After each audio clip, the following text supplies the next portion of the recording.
สดีค่ะคนสวยคนสวยนั่งเฉยๆกันค่ะคนสวยรู้แน่ว่าสวยรู้แน่ว่าสวยน่ะ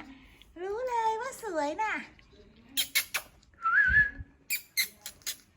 อันนี้ข่าวสำลีเลยนะคะข่าวโอโม่อยู่เฉยๆก่อนเดี๋ยวแม่จับไม่ทันหนูนั่งหนูยืนเฉยๆอ่ะยืนเฉยๆดีแล้วค่ะตัวเมียค่ะโอเคค่ะโอเคอยากโชว์ตัวค่ะตัวเมียนะคะตัวเมียนะคะ